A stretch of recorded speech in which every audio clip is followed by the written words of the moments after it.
Teka, hindi naman to palasyo natin eh. Huy, naliligaw tayo. Banig, dali mo kami sa palasyo. Oh, sige na, lipad na.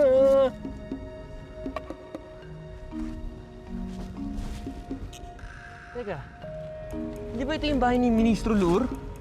Ba't tayo dito din nilang banig? Ha? Oo nga, tsaka parang may pagdiriwang sa loob. Pasok tayo. Tara, tara.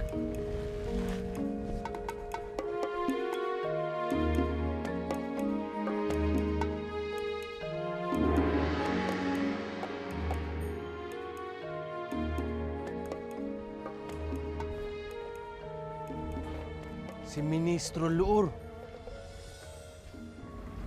Marahil nagtataka kayo kung bakit kayo inibitahan lahat dito. Gusto ko lang ipaalam sa inyo na hindi pa bumabalik ang mahal na sultan sa iyo. At kapag hindi pa siya bumalik, kailangan may papalit. Ang kailangan pumalit ay matalino. Marunong magpalago ng yaman ng ating bayan.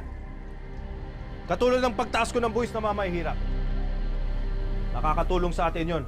At ako ang nakapag-isip nun. Hindi ang sultan. Hindi tama yung ginagawa mo. Bawal yan! Paano kayo nakapasok dito?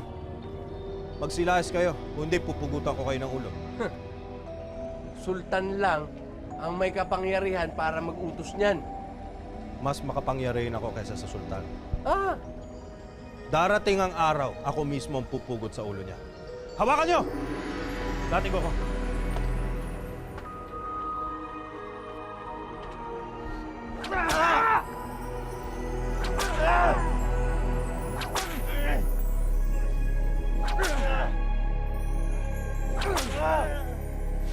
Ay!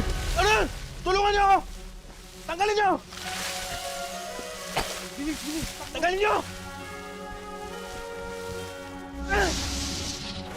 Habulin niyo!